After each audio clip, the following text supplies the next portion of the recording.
ధ్యాన కూటములకు మరొకసారి దినాలు వచ్చిన మరి సంఘ బిడ్డలందరికీ మరి మా హృదయపూర్వకమైన కృతజ్ఞతలు చెల్లించుకుంటున్నాము. ఈ దినం వచ్చిన బిడ్డలందరికీ దేవుడిచ్చిన ఈ యొక్క గొప్ప అవకాశాన్ని బట్టి తరుణాన్ని బట్టి మరి దేవాతి దేవుడికే మరి హృదయపూర్వకమైన వందనాలు చెల్లించుకుంటున్నాము. చక్కగా వస్తున్నారండి, నిజంగా ఆసక్తితోనే. కొంతమంది అయితే మరి ఉపవాసం ఉండి కూడా దేవుడి సన్నిధికి వస్తున్నారు. మరి అనేకమైన విషయాలు రోజు రోజు కూడా మనం నేర్చుకుంటున్నాము, ధ్యానం చేసుకుంటున్నాము. పరిశుద్ధ గ్రంథంలో అనేకమైన లేఖనాలు మనం ధ్యానం చేసుకుంటున్నాము. వాక్యాన్ని ఎంత ధ్యానం చేసుకున్నా, ఎంత విన్నా, ఎంత చదువుకున్నా అది మనకే ఉపయోగం. అది ఎవరికి ఉపయోగం. నేను ఎక్కువ వింటే నాకు ఉపయోగం, ఎవరు వింటే వారికి ఉపయోగం, ఎవరు చదువుకుంటే వారికే ఉపయోగం అని బైబిలే మనకి బోధిస్తుంది. యేసు ప్రభువారే తెలియజేశారు. అలాగా మరి ఈ దినాన్ని మరి మాదిరికరమైన ప్రార్థనా జీవితము కోసం మనం నేర్చుకుందామండి. కొన్ని నిమిషాలు మనం ధ్యానం చేసుకుందాము. మాదిరికరమైన ప్రార్థనా జీవితము మనకు తెలుసు. బైబిల్లోను మరి ఎంతో మంది పాత నిబంధనలను ఎంతో మంది మాదిరికరమైన ప్రార్థనా జీవితాలు మన ముందు ఉంచారు. వారు చేసే ప్రార్థన వల్ల వారికి ఎన్ని రథాలున్నా, వారికి ఆస్తి పాస్తులు మరి కోర్టులు కుందేటో అన్ని ఎన్ని ఉన్నా సరే, ఎన్ని రథాలు ఉన్నా సరే వారు వాటి మీద ఆధారపడలేదండి. ఎంతో మంది దైవజనులు మరి ఎంతమంది మనకు ప్రార్థన జీవితాలు మన ముందు ఉంచారు. అబ్రహాము మొదలుకొని మరి ఎంతో మంది, అబ్రహాము, ఇస్సాకు, యాకోబు, మోషే, సమూయేలు, దానియేలు, షడ్రక్, మేషక్, అబేద్నెగో, అన్న, ఎంతో మంది ప్రార్థన ఎన్నో వారు చేసే ప్రార్థనల వల్ల వారు నిజంగా అనేకమైన వాటిని జయించగలిగారు. యుద్ధాలు వారికున్న రథాలను బట్టి యుద్ధాలు జయించలేదండి. వారికున్న ప్రార్థన ఆయుధాలతోనే యుద్ధాలు జయించారు. పట్టబడిన వారిని విడిపించుకున్నారు, అందరిని కూడా విడిపించుకున్నారు. నిజంగా చెప్పాలంటే అబ్రహాం అయితే అండి అనేకసార్లు చెప్పుకున్నామని బైబిల్లో. మరి అబ్రహాం నిన్ను కూడా విన్నాం కదండి. అబ్రహాము తన తమ్ముడు లోతు పట్టబడినప్పుడు ఆయన ఒక యుద్ధ వీరుడు కాదండి. ఆయనకు యుద్ధ ఆయుధాలు లేవు, యుద్ధ వీరుడు కాదు. ఆయన మరి విగ్రహారాధన బొమ్మలు చేసుకుని అమ్ముకునేవాడు అబ్రహాం. అయితే ప్రార్థన దేవుడు మాట్లాడిన తర్వాత ప్రార్థన ఆయుధాన్ని పట్టుకున్నాడండి. ఆయన చేతిలో ఉంది. అయితే ఉండలేక ఆయన దగ్గర 300 మంది పశువుల కాపరులు ఉన్నారండి. సైనికులు కాదు వాళ్ళు, పశువుల కాపర్ల దగ్గర ఏముంటాయండి? ఏమంటారండి వరంగల్ శక్తి గారు, ఏముంటాయండి పశువుల కాపర్ల దగ్గర? చెప్పండి. అవే ఏదో చెప్తున్నారా? అవి ఉంటాయి, అవే ఉంటాయి వాళ్ళ దగ్గర. ఇంకేముండవు, ఆయుధాలు ఉండవు వాళ్ళ దగ్గర. అవి ఉంటాయి, వాటితో యుద్ధాలు చేయలేం కదా. అయితే అబ్రహాం చేసే ప్రార్థన ద్వారా ముందుకెళ్ళాడండి. ఎలాగైనా సరే ఈ 300 మందిని కూడా తీసుకుని వెళ్ళిపోయాడు యుద్ధం చేయటకు. తన తమ్ముడు లోతు కుటుంబాన్ని విడిపించటకు, సమస్తాన్ని ఆస్తిని అంతా తెచ్చుకునేటకు ప్రార్థన ద్వారానే. అందుకు ఆ 300 మంది పశువులు కాపాలండి. ప్రార్థన చేశాడు, మోకరించి దేవుడి సన్నిధిలో కనిపెట్టాడు. నడండి అని తీసుకెళ్ళి పాపం వాళ్ళు భయపడిపోయి ఉంటారండి. యుద్ధం అంటే ఎవరికి భయం ఉండదండి ఈ రోజుల్లోనూ. అంటే ఇప్పుడు పరిస్థితులు బట్టి చాలా మంది మరి కుర్రాళ్ళు ఇంటర్మీడియట్ చదువుకొని మరి ఆయా చదువులు ఉద్యోగం లేక మరి డిఫెన్స్లోకి వెళ్ళిపోతున్నారు. ఒకప్పుడైతే డిఫెన్స్లో జాయిన్ అవ్వాలంటే భయపడేవారు. అమ్మో యుద్ధం వస్తుందా, యుద్ధం వస్తే చనిపోతారేమో, చనిపోతారేమో, ఇంకెనకరారు, ఇలాంటి భయాలు ఉండేవటండి ఒకప్పుడు. దగ్గర 40 సంవత్సరాల కిందటి విషయం నేను చెప్తున్నాడు. అప్పుడైతే భయపడేవారంట. ఇప్పుడైతే భయపడతలేండి. ఆడపిల్లలు కూడా అయిపోతున్నారు. ముందు వాళ్ళే ఉంటున్నారు, ఆడపిల్లలే ఉంటున్నారు ముందు యుద్ధంలో. అన్నిట్లో కూడా నా ధైర్యం అంత ధైర్యవంతులుగా తయారయ్యారు ఇప్పట్లో ఇప్పుడు. అయితే మరి నిజంగా మరి ఎంతో మంది మరి దావీదు, దానియేలు, షడ్రక్, మేషక్ అందరూ కూడా ప్రార్థనలతో వారు జయించగలిగారు. వారు కొన్ని ఆస్తుపాస్తులతో కానీ, యుద్ధ ఆయుధాలతో, రథాలతో కానీ, కోట్లతో ఏదైతే వారు జయించలేదు. మనం వింటున్నాం కూడా, ప్రతిసారి కూడా ఈ వాక్యం మనం వింటున్నాం. అయితే నిజంగా నుండి వీళ్ళంతా మనకి మాదిరిగా ఉంచారు పాత నిబంధనలు. మరి కొత్త నిబంధన వచ్చేసరికి ఎవరండి? ప్రభు అని యేసుక్రీస్తు వారు వస్తారు. యేసు ప్రభు వారు మనకు మాదిరి ఉంచారు. ఫస్ట్ ఆయన మరి ఎక్కడెక్కడైతే మనకి మాదిరికరమైన ప్రార్థన మాదిరికరంగా ఉంచారో మనం చూద్దామండి రాత్రికాల సమయంలో. మరి నిజమైన చెప్పాలంటే ఆయన మరి మరి ఎంత మాదిరికరమైన జీవితం మనకి ప్రార్థనా జీవితం ఆయన మనకి అనుగ్రహించి ఉన్నాడంటే నిజంగానా మరి దేవునితో ప్రార్థన అంటే మనకు తెలుసు కదండి, దేవునితో సంబంధం, దేవునితో మాట్లాడుకోవడం అండి ప్రార్థన అంటే. పెద్ద అంత మాకు ప్రార్థన రాదు అంటారు చాలా మంది. మన ఇరుగు పొరుగుతో ఎలా మాట్లాడుకుంటున్నాం, కుటుంబంతో మన ఇంట్లో వాళ్ళతో ఎలా మాట్లాడుకుంటాము, దేవునితో కూడా అలా కొంచెం మోకరించి మనం ప్రార్థన చేయడమే, అడగటమే, చెప్పుకోవటమే, మనం తగ్గించుకోవటమే ఆయన ఎదుట పెట్టుకోగలము. మరి నిజంగా చెప్పాలంటే మరి ఆయన నోటి నుండి వచ్చే మాటలు నిజం చూడచ్చు. మనం చెప్పుకున్నాం కదండి, నోటి నుండి వచ్చే ప్రతి మాట వలన జీవిస్తాడంట మానవుడు.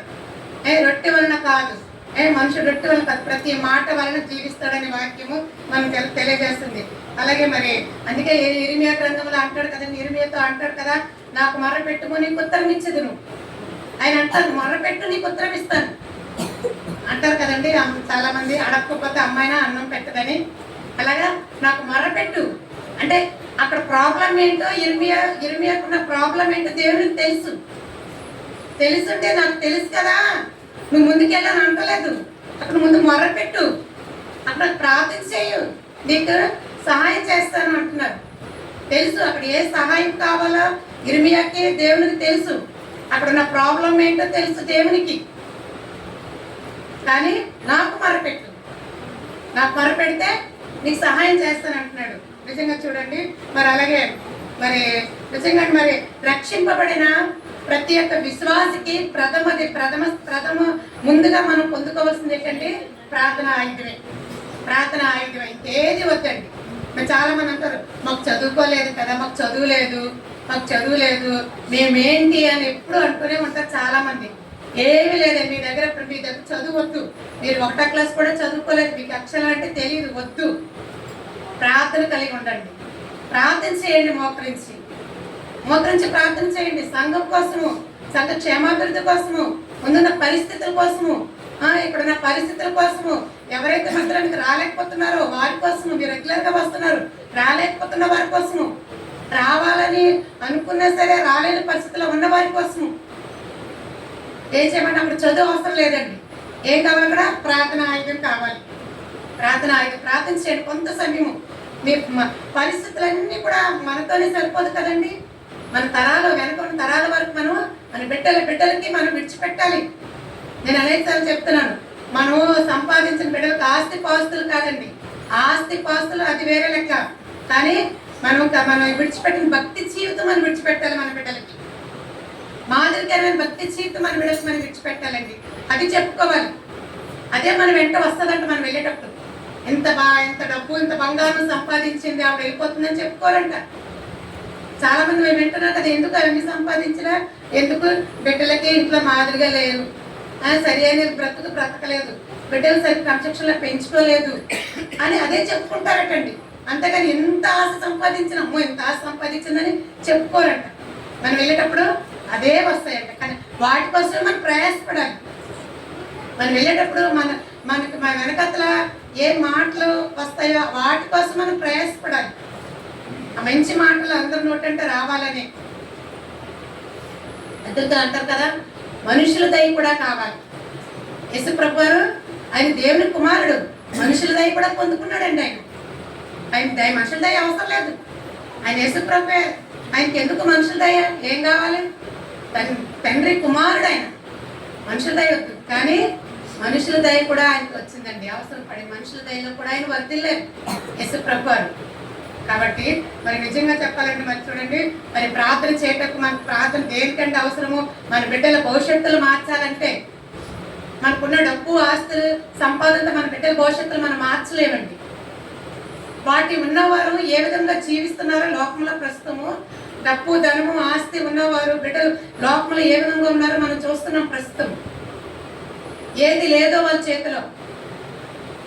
కాబట్టి అంతమన్నా మరి అవన్నీ కూడా మన ప్రార్థన జీవితము మరి బిడ్డలకు మనం అందించాలి.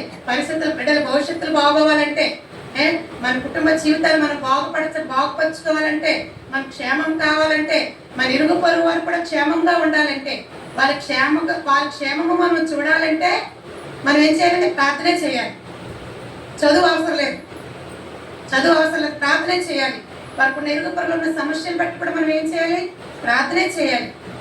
ఏమీ అవసరం లేదు, ఏమి ఇవ్వవసరం లేదు, మనం పట్టుకెళ్ళిపోవడం ఏమి ఇవ్వవసరం లేదు. ప్రార్థన, గొప్ప ప్రార్థన కలిగి జీవిస్తండి మనం మన ఇరుగు పొరుగు వరకు కూడా మనం అది అందిస్తే అది ఎంతో మరి శ్రేష్టమైనది దేవుని దృష్టికి. వారి క్షేమం కోసం మనం ప్రార్థిస్తే మనకి క్షేమం ఇచ్చేవాడు ఆయనే, మన పరిస్థితులు మార్చేవాడు ఆయనే. మన హృదయంలో మంట పుట్టాలండి. మీరు మన అనేకుల కోసం ప్రార్థన చేయాలని మంట మనలో రావాలంట. ఒకసారి స్టీఫెన్ పాల్ గారు 15 సంవత్సరాల కిందట ఆయన ప్రసంగం ఒక చోట నేను విన్నాను, ఒక మందిరంలో మాలయ్య ప్రతిష్టత దానికి వెళ్ళట ఆయన వచ్చారు. ఇదే చెప్పారండి, సంఘాన్ని హెచ్చరిస్తారు కదండి, ఈ సంఘంలో మా ప్రార్థనని మంట పుట్టాలి, ప్రార్థన ఆయుధం లగాలి, మంట హృదయంలో మంట రావాలి ప్రార్థన చేసేటప్పుడు ఆయన హెచ్చరించారు ఆ సంఘానికి. నేను ఇప్పటికే మళ్ళీ ఆ సంఘాసులు మర్చిపోతారులేండి. నేను నాకు ఎన్నో కొన్ని విషయాలు మనకి కొన్ని విషయాలకు ఎన్నో ఆటోమేటిక్గా జ్ఞాపకం ఉంటారే. నిన్న విషయాన్ని ఇవాళ మనం చెప్పుకొని మర్చిపోతాం, కానీ కొన్ని విషయాలు దేవుడు మనకి జ్ఞాపకార్థంగా ఉంచుతాడు.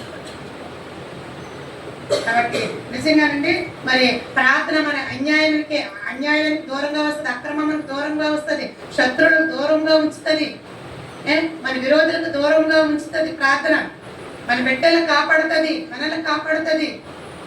పరిస్థితుల సాతాను వేసే ప్రతి బాణం నుంచి కూడా మనం చేసే ప్రార్థన మనం కాపాడుతుంది. ఇప్పుడు నీకు సమయం ఉన్నప్పుడు ప్రార్థన చేయండి, రేపు ఆ సమయం నీకు ఉండకపోవచ్చు ప్రార్థన చేయడానికి, ఆ తరుణం లేకపోవచ్చు, కానీ నువ్వు ముందు రోజు ప్రార్థన చేసావు కదా, అది చాలు. దేవునికి తెలుసు, దాంట్లో నుంచి నీకు విడుదల ఇస్తాడు, సమాధానం ఇస్తాడు, మన బిడ్డలు కాపాడుతాడు దాంట్లో నుంచి. ఎప్పుడు మనం కోసం మన బిడ్డల కోసం కాదండి, మన ముందు కూడా మనం అనేకమైన వారి కోసం, బాధపడిన వారి కోసము, కృంగిపోతున్న వారి కోసము, మన బిడ్డలు, మన ప్రియులు. ఈ రోజుల్లో చూస్తే అనేక మంది సేవకులు ఈ యొక్క నెలల నుంచి, కొన్ని సంవత్సరాల నుంచి, 2-3 సంవత్సరాలు ఎంతో మంది సేవకులు బంధింపబడి ఉన్నారండి. తెలియట్లు మనకి కొనుమరుగు చేసేస్తున్నారు, తెలియపరచుకోవడానికి. అమాయకులైన సేవకులు వారి అందరి కుటుంబాన్ని విడిచిపెట్టుకొని డెడికేట్ చేసుకున్నారు దేవుని పరిచయం. అలాంటి వారు కూడా బంధింపబడ్డారు. మనం ఏం చేయాలండి? ప్రార్థన చేయాలి. ఇక్కడ మరి యేసు ప్రభు చూడండి, మనకి మాదిరికరమైన ప్రార్థన మరి నిజంగా ఉంచారండి. ఆయన మొట్టమొదట ఉదయకాలం ప్రార్థన అండి. ఆయన చేసే ప్రార్థనలో మొట్టమొదటిది ఏంటండి? ఉదయం ప్రార్థన అండి. నిజంగా సరే పెందలక్కడనే లేచి అది చూడండి, మార్కు 1:35 చూడండి, మార్కు 1:35.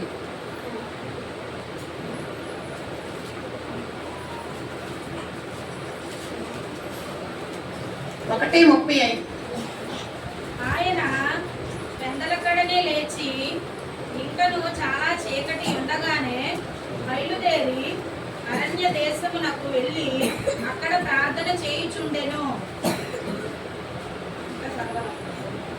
అక్కడ ప్రార్థించినట్టు చూడండి. ఇక్కడ ఆయన ఇంకా ఏం చేస్తాడు? పెందలకడ అంటే తెలుసు కదండి, పెందలకడ పక్షుల యొక్క స్వరము కూడా వినపడక ముందే చాలా మంది పల్లెటూరు పక్షులు అరవగానే అమ్మో తెల్లవరిపోయిందని లేదు, అదే ఒక అలారం వాటికి. అలాగే చూడండి, కోడంట కోస్తారట, దానికన్నా ముందే కోడి కోయికి ముందే లేవాలని కూడా మరి బైబిల్కి ముందే నిజంగా అంటే మరి పూర్వీకులు వారికి లేఖనాలు అంటే తెలియదు, బైబిల్ అంటే తెలియలేని వారు కూడా నిజంగా చెప్పాలంటే కోడి పూయకు మునిపే లేవాలంట, అది మంచిదంట. వారు రాత్రంతా నిజంగా పగలంతా కష్టపడి పని చేస్తారు. గత రాత్రులు త్వరగా మరి ఆహారం తీసుకున్న వాళ్ళు విశ్రాంతిలోకి వెళ్తారు, పడుకుంటారు, వాళ్ళు ఎర్లీగా పడుకుంటారు. కానీ లేవటం అంటే చాలా తొందరగా లేచిపోతారంట. అది వాళ్ళకి ఆరోగ్యం అంటే. అలాగే ఆరోగ్యవంతులుగా ఉండేవారు ఆ రోజుల్లో. వారి యొక్క నిజంగా ఆ యొక్క టైంను వారు పాటించే కాలాన్ని వారు పాటించేవారు కనుక నిజంగా ఆ రోజుల్లో వారు ఆరోగ్యవంతులుగా ఉన్నారు. పెందక్కడే ప్రార్థించే అవసరం యేసుప్రభుకి ఏంటంటే అవసరం? ఆయన యేసుప్రభు, ఆయన ఒక దేవుడు, తండ్రి కుమారుడు. ఆయన ఎందుకంటే అవసరము? పక్షుల యొక్క స్వరము మరి వినపడక ముందే పెందలకడనే లేచి ప్రార్థన చేసేవారంట. అంటే అంత వేదన తండ్రికి ప్రార్థించేవారంట ఆయన. ఎవరు శిష్యులు కానీ జనసమూహము ఆయన దగ్గర రాకుండా కొంచెం వెలుగు వస్తే చాలటండి ఆయన చుట్టుముట్టేస్తున్నారు జనసమూహం. ఎందుకు?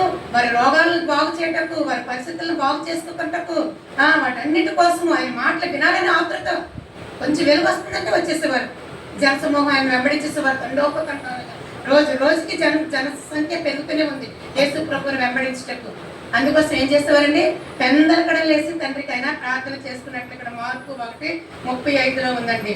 అలాగనే చూడండి వలన మార్కు 6:46. మార్కు 6:46 అండి. తన శిష్యులను వెంటనే బలవంతం చేశాను, ఆయన వారిని కాదండి, మార్కు సువార్త 6:46. అదే 6. ఆయన వారిని వేడుకొని ప్రార్థన చేసి కొండకు వెళ్ళాను. అదేనంతే. ఇప్పుడు చూడండి, మరి చూడండి ఆయన ఏం చేశారండి, సాయంకాల సమయంలో కూడా ప్రార్థన చేశాడంట. ఆయన ఎవరిని, ఆయన వారిని వీడు కొలిపి ప్రార్థన చేయటకు కొండ ఎక్కాను. వారిని వీడు కొలిపి అక్కడ జనసమూహాన్ని పంపించి ఆ శిష్యులను కూడా మరి వాళ్ళు కూడా పంపించి ఆయన ఏం చేశారండి, మరి నిజంగాన ప్రార్థన చేయటకు కొండ ఎక్కిపోయాడటండి. వీడు కొలిపి ఆయన వాళ్ళని పంపించిన తర్వాత కొండ ఎక్కి ప్రార్థన చేశాడండి. అంత అనుభవం ఉందండి, కొండ ఎక్కి ప్రార్థన చేసే అనుభవం అయింది. అంత అవసరం లేదు ఆయనకి, అవసరం లేదు. ఆయన కలుగు చేసిన సమస్త జనుల నిమిత్తము ఆయన ఉదయకాలపు ప్రార్థన అవసరం పడింది. ఇక కొండ ఎక్కి చేసే ప్రార్థన కూడా ఆయనకి అవసరం పడిందని మన కోసమే. అలాగా మూడోది చూడండి, మూడోది లూకా 5:15 చూడండి. అక్కడ లూకా 5:15. అయితే ఆయనను గూర్చిన సమాచారము మరి ఎక్కువగా వ్యాపించెను. బహు జన సమూహములు ఆయన మాట వినుటకును తమ రోగములను కుదుర్చుకొనుటకును కూడి వచ్చుచుండెను. అంతే చూడండి, ఆయన ఏకాంతంగా తండ్రితో ఏంటండి సంభాషించటకు ఎక్కడికి వెళ్ళాడండి, ఏకాంతంగా అరణ్యములోకి వెళ్ళాడటండి. అరణ్యంలోకి వెళ్ళి ప్రార్థించేటండి, ఏకాంతంగా తండ్రితో ప్రార్థించేటకు. అన్ని అనుభవాలను కొండ ఎక్కాడు తండ్రితో ప్రార్థించేటకు. అరణ్యంలోకి ఆయన వెళ్ళారండి తండ్రికి ప్రార్థన చేయటకు. మరి చూడండి ఆయన మాటలు వినటకును తమ రోగమును, చూడండి అక్కడ జనులటండి వారి రోగాలను కుదుర్చుకుంటకు వారి పరిస్థితులను బాగు చేసుకున్నటకు. మరి చూడండి ఆయన మరి నిజంగా అరణ్యంలోకి వెళ్ళి అంత జనసమూహము ఆయన వెంబడించేవారండి. అందుకే అరణ్యంలో ఏకాంతంగా ఆయన ప్రార్థన చేయటకు మరి వెళ్ళి అంత అవసరమో పడిందండి. అలాగే లూకా 6:12 చూస్తే, లూకా 6:12 ఆ దినములయందు ఆయన ప్రార్థన చేయుటకు కొండకు వెళ్ళి దేవుని ప్రార్థించుట యందు రాత్రి గడిపెను. చూడండి, ఆ దినముల యందు ఆయన ప్రార్థన చేయటకు కొండకు వెళ్ళి దేవుణ్ణి ప్రార్థించుట యందు రాత్రి గడిపాడటండి.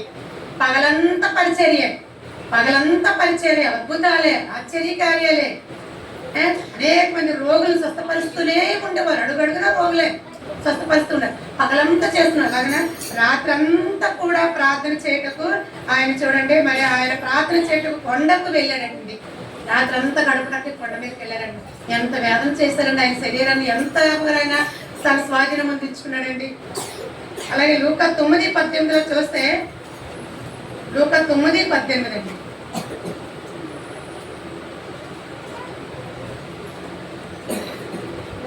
ఒకప్పుడు ఆయన ఒంటరిగా ప్రార్థన చేయుచుండగా ఆయన శిష్యులు ఆయన యొద్ద ఉండిరి. నేను ఎవరిని జనసమూహంలోనూ చెప్పుకొనిచున్నారని ఆయనను వారిని అడగగా. లూకా 9:18 అండి. ఆయన శిష్యులతో కలిసి కొన్ని పరిస్థితుల్లో అక్కడ మరి ప్రార్థించడం మనకు కనబడుతుందండి. 9:18 శిష్యులతో కలిసి కూడా ప్రార్థన చేసే అవసరం పడిందండి. ఆయన శిష్యులతో అంటే జనసమూహం అందరితో కాదండి, కేవలం ఆయన ఏర్పరచుకున్న ఆయన శిష్యులతో కలిసి అక్కడ మరి లూకా సువార్త 9:18 అక్కడ ఆయన ప్రార్థించడం మనకు కనబడుతుందండి. అలాగే లూకా 22:40 చూస్తే, ఆయన వేదన పడి మరింత ఆతృతంగా ప్రార్థన చేయగా ఆయన చెమట నేల పడుచున్న గొప్ప రక్త బిందువుల వలె అయిందటండి. ఆయన చూడండి ఎంత ప్రేలట ప్రార్థన అండి, వేదనతో, వ్యాకులము, చెమటతో. చూడండి శరీరం అంతా నలిగిపోతానే కదండి మనకు చెమట పడుతుంది. అంత శరీరం నలగొట్టున వ్యాకులంతో, వ్యాధులతో, ఆతృతతో ఆయన చెమట అంటే నేల మీద ఆయన రక్త బిందువులే అయిందటండి. అంత వేదంతో చేశారటండి ఆయన ప్రార్థన. ఆయన భూమి మీద ఉన్న 33 సంవత్సరాల్లో కూడా అంత వేదన చెందారంట ఆయన. అలాగే మనం చూస్తే మరి ఇంకొకసారి కూడా చూస్తే చూడండి, ఆయన పేతురు, యాకోబు, యోహాను 3 శిష్యులతో కలిసే ప్రార్థన చేసేవాడండి. అనేక పరిస్థితుల్లో వాళ్ళు 3 వెంట పెట్టుకొని వెళ్ళి ప్రార్థించి, మిగతా వాళ్ళందరినీ అక్కడ ఉంచి వాళ్ళు 3 తీసుకొని వెళ్ళి ప్రార్థన చేస్తూ ఉండేవారు. మరి అలాంటప్పుడే కూడా చూడండి లూకా 9:29 చూస్తే, మరి ఆయన ప్రార్థించుచుండగా ఆయన ముఖరూపము మారిపోయిందటండి. ఆయన వస్త్రాలే తెల్లనివే దగదగా మెరిసాయంట. ఆయన ప్రార్థన చేసినప్పుడు ముఖ రూపమే మారిపోయిందంట.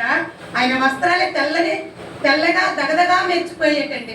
అంత మరి అద్భుతం జరిగిందండి ఆయన ప్రార్థన చేసే పరిస్థితిలో.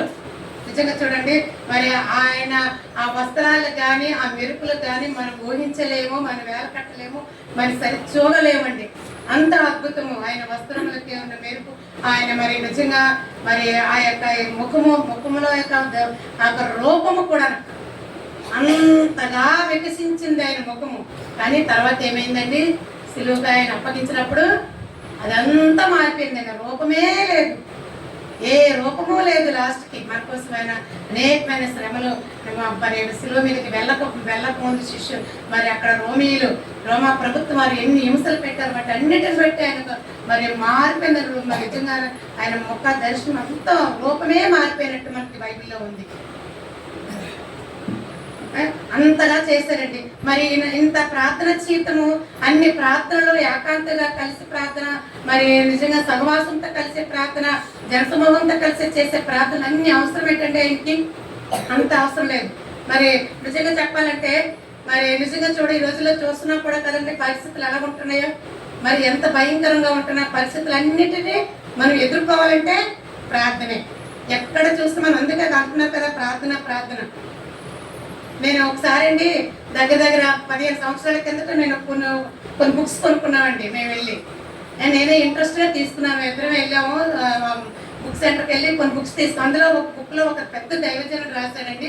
నేను అప్పుడు చదివాను స్టోరీ, ఇప్పటికీ నా దగ్గర ఉందా, ఉంచుకుంటా, నా జాగ్రత్తగా ఉన్నాయి బుక్స్.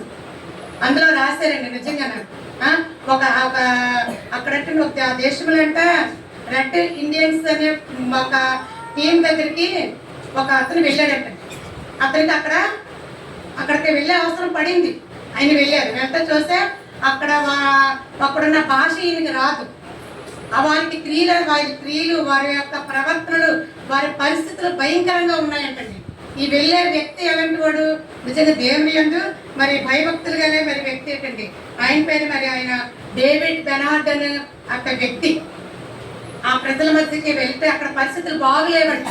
బాగలేకపోతే మనసులో అనుకున్నాడంట, నేను ఎలాగైనా ప్రార్థనే చేయాలి, ఎలాగ ప్రభా వీళ్ళు మార్చాలంటే ఇక్కడ వాక్యం చెప్పాలంటే అది భాష తెలియదు, వాళ్ళకి అర్థమయ్యే రీతిలో చెప్పాలంటే ఏం చేయాలి.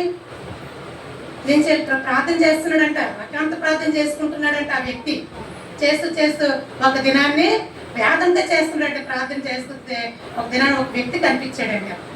ఆ వ్యక్తి చూస్తే సరిగ్గా లేడు, ఆయన సరిగ్గా నిలబడటం లేదంట. అంటే మనకు అర్థమైపోతుంది ఆయనకి అలవాటు ఉందండి, డ్రింకింగ్ అలవాటు ఉంది ఆయనకి.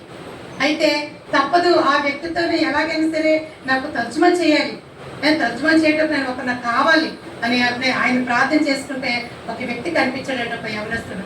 ఆ యవనస్తుడు అయితే సరిగ్గా లేడు. అయినప్పటికైనా సరే మళ్ళీ యవనస్తుడి కోసం తను ప్రార్థన చేసి మళ్ళీ ఆ యవనస్తుడి దగ్గర పిలిచి అతనితో మాట్లాడి అక్కడ ప్రజల మధ్య తర్జుమా చేయటకు అతన్ని ఏర్పరచుకున్నాడంట. ఇతను ప్రసంగం చేస్తున్నాడంట, కానీ తర్జుమా చేసిన వ్యక్తి అయితే ఇతను తర్జుమా చేసినట్టు అనుకూలంగా మళ్ళీ వాళ్ళకి ఎక్స్ప్లెయిన్ చేయటం లేదంట. అయినప్పటికైనా సరే దేవుడు అంటే అద్భుత కార్యాలు చేశాడంటే అక్కడ వారి మధ్య. ఎందుకంటే ఇతను వ్యాధులతో ప్రార్థన చేశాడు, అక్కడ ప్రజలు మారాలి, వారు మార్పు ఎందుకంత అవసరం, వారు మారాలని ఎందుకెంత అవసరం ఇతనికి. కానీ ఆ వ్యాధులు ఉందండి ఆ యవనస్తుడికి. వెంటనే అతను తర్జుమా చేస్తున్నా మరి ఇతను చెప్తుంటే తర్జుమా చేసిన వ్యక్తి కూడా అస్సలు సరిగ్గా వాక్యం చెప్పలేకపోతున్నాడు అంటే. ఎందుకంటే తర్జుమా చేసే వాళ్ళు కూడా వాక్యం తెలియాలి కదండి, తెలిస్తేనే అక్కడ చెప్పగలుగుతారు. తెలియని అంతగా చెప్పలేరు, ఎంత భాష వచ్చినా సరే ఆ భాష వాళ్ళకి వచ్చినా సరే. కానీ అయినప్పటికైనా సరే దేవుడు వాళ్ళకి వినే వాళ్ళకి కూడా అర్థమయ్యే రీట్లుగా దేవుడు అక్కడ పరిస్థితులు అనుకూలపరిచాడట. మళ్ళీ అలాగ బోధిస్తూ ప్రసంగం చేస్తే ఒక దినాన్ని అక్కడున్న ప్రజలందరూ మార్పు కలిగిందటండి. ఒక దైవజనుడు రాశాడండి, ఆయన కూడా ప్రజలందరూ మార్పు కలిగింది. అద్భుతాలు ఆశ్చర్యకార్యాలు చేశాడంటే దేవుడు అక్కడ వారి మధ్య చేసే వాళ్ళందరూ కూడా రక్షింపడ్డారండి. ఎలా ఉంటుందండి ఆయన సంతోషము, ఆయన ప్రార్థన ప్రతిఫలం ఉంది కదండి. ఎంత అంతమంది సంతోషం ఇంకేం కావాలి. అలాగనే ఒక తల్లికి ఒకే కుమారుడు అటండి, ఆయన పేరు అగస్టిన్, తల్లి పేరు మోనిక. అయితే ఆ తల్లి బాగా ధనవంతులే, వాడైతే ధనవంతులైతే చెప్పారు కదండి. ధనవంతుల తల్లికి పిల్లలు లోకంలో ఎలా ఉంటున్నారు, ఈ లోకంలో ఏ ఉన్నాయో అన్నీ ఉంటాయి, వాళ్ళు అన్నీ ఉంటాయి. అయితే నిజంగా తల్లి అయితే విశ్వాసరాలండి. ధనమున్నా ఎన్నున్నా తల్లి అయితే ప్రార్థన పరురాలి. ఆ ఆయుధం ఉంది తల్లికి. అలాగే మరి కుర్రోడు చూస్తుంటే తను చూస్తుంటే లోకంలోనే వ్యసనాలు ఎన్ని ఉన్నాయటండి ఆ అబ్బాయికి, ఆ యవనస్తు కొడుకుకి ఉంటే ఏంటి ఇలా నలిగిపోతుందంట, పాపం బాధపడుతుందంట, ఏడుస్తుందంట. ఒక రోజు ఏడ్చిన తర్వాత ఆమెకి ఆలోచన వచ్చిందంట, నేను ఎందుకు ఏడుస్తున్నాను, ఇలాగ ఏడ్చే బదులు నేను ప్రార్థన చేసి కన్నీరు విడిచి దేవుడి దగ్గర నేను ప్రార్థిస్తే నా కొడుకులో మార్పు వస్తుంది కదా అనుకుందటండి. ఆ ఆలోచన వచ్చిందంట వెంటనే. ముందుగా రాలేదు, తర్వాత వచ్చిందంట ఆలోచన. వెంటనే అంటే తల్లి ప్రార్థన చేయటం మొదలు పెట్టిందటండి. మొదలు పెడుతూ ఆగే ప్రార్థన చేస్తుంటే ఒక దినాన్ని ఆ కొడుకు కుమారుడు లోపలికి వచ్చాడటండి. వస్తున్నట్టే తల్లి కార్చిన కన్నీరు ఆ కొడుకు పాదాలకు తగిలిందటండి. ఆ కన్నీరు వెచ్చగా ఉంటుంది కదండి, ఆ కన్నీటి ప్రార్థన ప్రార్థన పాదాలకు తగిలిన తర్వాత మార్పు పుట్టిందటండి కొడుకు. నిజంగా మార్పు అప్పటి నుంచి మార్పు వస్తుందంట కొడుక్కి. ఒకటి వ్యసనము ఆయనలో నుంచి దురాత్మలన్నీ పోతున్నాయండి. ఎంత ప్రార్థన చేస్తుందంటే, అలాగని కొడుకు మారిపోయిన తర్వాత కూడా ప్రార్థన జీవితం వదలలేదండి. ఆమె వదలలేదు. అలాగ ప్రార్థన చేసి ఆయన పూర్తిగా సంపూర్ణ రక్షణ పొందుకున్నంత వరకు కూడా తల్లి ప్రార్థన చేస్తుందంట. రక్షింపబడిన తర్వాత ముందు ఒక సంఘానికి కాపరి అయ్యాడంట. కాపరి అయిన తర్వాత అంచెలంచెలుగా అండి వాళ్ళకి ఏమొస్తుంది, లాస్ట్కి బిషప్ వస్తుంది. లాస్ట్కి ఆ దేశానికైనా పెద్ద సంఘానికి బిషప్ అయ్యాడటండి. ఎంత అద్భుతం అండి. ఎవరు చేశారండి ప్రార్థన? ఎవరు చేశారండి? స్టీఫెన్ పాల్ గారు చేశారా? శైల పాల్ గారు చేశారా? ఎవరు చేశారండి? ఏంటి ఆయన ప్రసాదం ఏదీ లేదండి. నిజంగా ప్రార్థనతో మనం ఏదైనా చేయించగలము. అందుకే ఒక చోట శిష్యులు అంటారు కదండి, మార్కు 9:29 చూస్తండి. అక్కడ శిష్యులు చూడండి, అక్కడ ఒక అద్భుతం చేశాడు యేసుప్రభు. అక్కడ దెయ్యం పట్టిన వాడిని యేసుప్రభు అద్భుతం చేశారు. యేసుప్రభు ప్రార్థన చేసి దెయ్యాన్ని వెళ్ళగొట్టారు. శిష్యులు అడుగుతారు, ఏంటి ప్రభు మేమెందుకు చేయలేకపోయాము? యేసుప్రభుని అనుసరిస్తున్నారు, మేమెందుకు చేయలేకపోయాము అనగానే యేసుప్రభు ఏమన్నారు, రహస్యంగా అడిగారటండి. అక్కడ ఉంది, మళ్ళీ బహిరంగంగా అడగలేదండి. శిష్యులు యేసుప్రభుని రహస్యంగా అడిగారంట, ప్రభు మేము ఎందుకు దెయ్యాన్ని వెళ్ళగొట్టలేదు, మేమెందుకు చేయలేకపోయాము అని అడిగారంట. యేసుప్రభు అన్నారంట, అది ప్రార్థన వలన తప్ప మరి దేని వలన కాదు. ఆయన మాట అవునంటే అవును, కాదంటే కాదు. ఈ బ్లాక్ నాకు ఇప్పుడు మీరు చూడండి, మీరు వాగ్దానాలు ఎందుకు తీసుకుంటారండి? ఒక 120 వాగ్దానాలు కూడా సరిపోవట్లేదు, 150 వాగ్దానాలు సరిపోవట్లేదండి మన మందిరానికి. ఎందుకు తీసుకుంటారు? ఒక ఆశ అనేది ఉంటుంది, అమ్మ ఈ వాగ్దానం తీసుకుంటే మంచి వాగ్దానం వస్తే మాకు పట్ల నెరవేరుతుంది అని మీరు మనవాళ్ళు కూడా తీసుకుంటున్నారు. అలాగే దేవుని వాక్యం అండి నిజంగా నెరవేరుతుందండి. మరి ప్రార్థనల వల్లనే తప్ప దేని వలన కూడా ఇది జరగదు అని యేసుప్రభువే స్వయంగా చెప్పారు. కాబట్టి ప్రార్థన చేయాలండి. ప్రార్థన చేయడానికి చదువు అవసరం లేదు, ఏమీ అవసరం లేదు. మనం తగ్గించుకొని హృదయపూర్వకమైన మనస్ఫూర్వకమైన ప్రార్థన ఆయన అలా ఆలపిస్తాడండి. మనస్ఫూర్వక మనం పెదవులతో కాదండి, హృదయంలో మంట పట్టాలి. ప్రార్థన చేసేటప్పుడు మంట వేదనతో ప్రార్థన చేస్తే దేవుడితో అంగీకరిస్తాడు. నేను అనేక ప్రేయర్ మీటింగ్ లో చెప్పాను, కొంతమంది రారు. నా యొక్క మరి దినాల్లో కూడా నేను ఆ విధంగా చేశాను. హృదయంలో మంట పుట్టే వేదనకరమైన ప్రార్థన నేను చేశాను ఆ దినాల్లో నిజంగా. తర్వాత నాకు నిజంగా చెప్పాలండి, మరి అలాంటి వేదన మంటతో మరి ఆ సమయంలో అలాగ వచ్చింది. పరిస్థితులు మళ్ళీ అనుకూలమైన తర్వాత కూడా దేవుడు నాకు మరి మళ్ళీ నేను అంత వేదంతో కూడా నేను ప్రార్థన చేయలేదండి. నిజంగా దేవుడు గొప్ప దేవుడు అండి. మనం చెప్పుకుంటున్నామంటే నిజంగా మరి ఇలాంటి మరి యేసుప్రభు వారు నిజంగా చెప్పాలండి. మరి చూడండి, ఆయనకి అంత అవసరం ఏంటండి.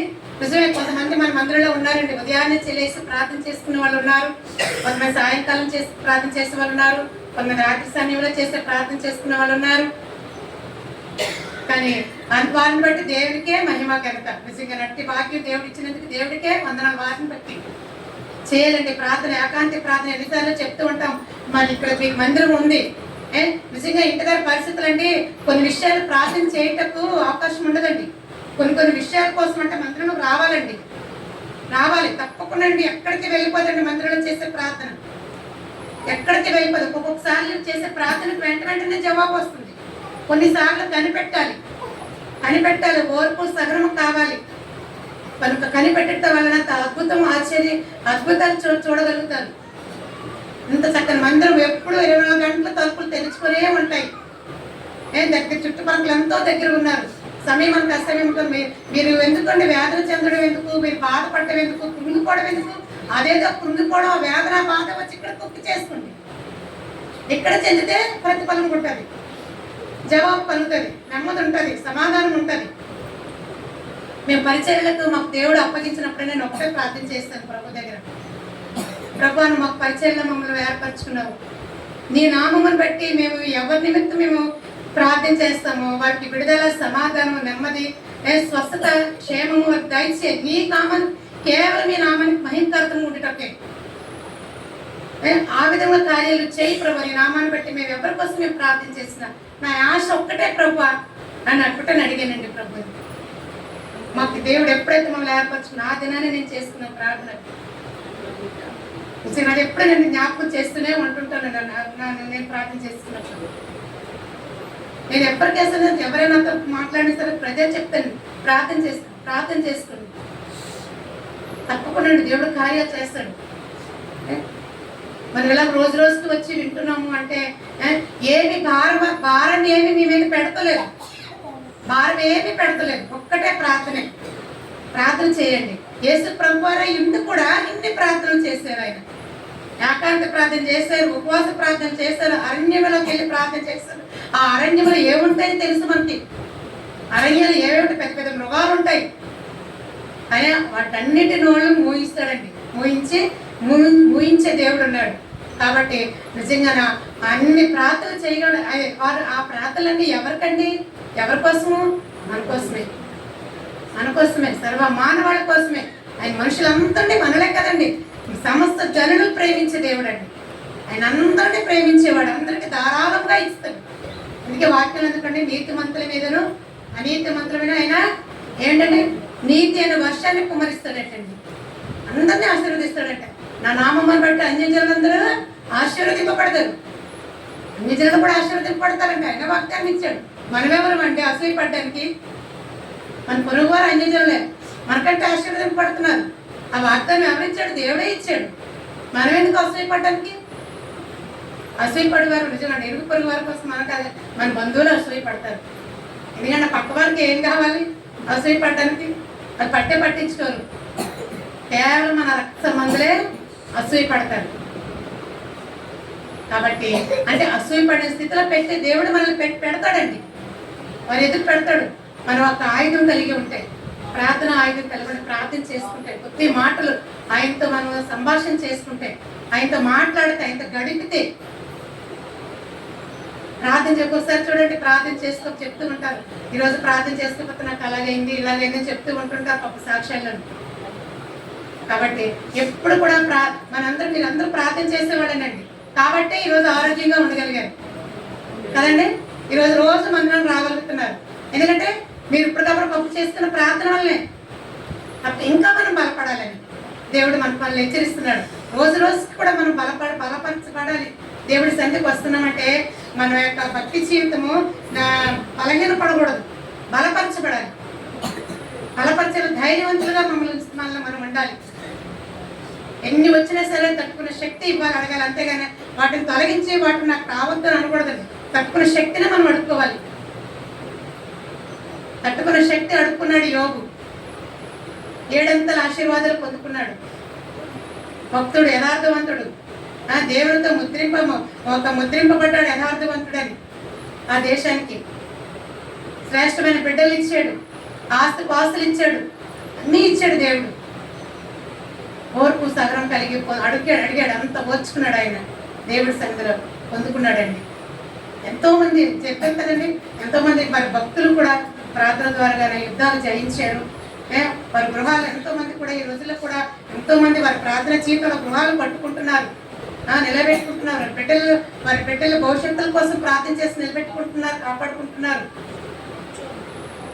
కాబట్టి ఈ దినాన్ని రాత్రికాల సమయంలో దేవుడు మరి నిజంగా మనం ఒకటే అడుగుతాం, ప్రభా నువ్వు తండ్రి కుమారుడివై ఉన్నావు, అయినప్పటికైనా నువ్వెన్నో ప్రార్థన జీవితాలు మాదిరికైన జీవితాలు మా ముందు ఉంచావు.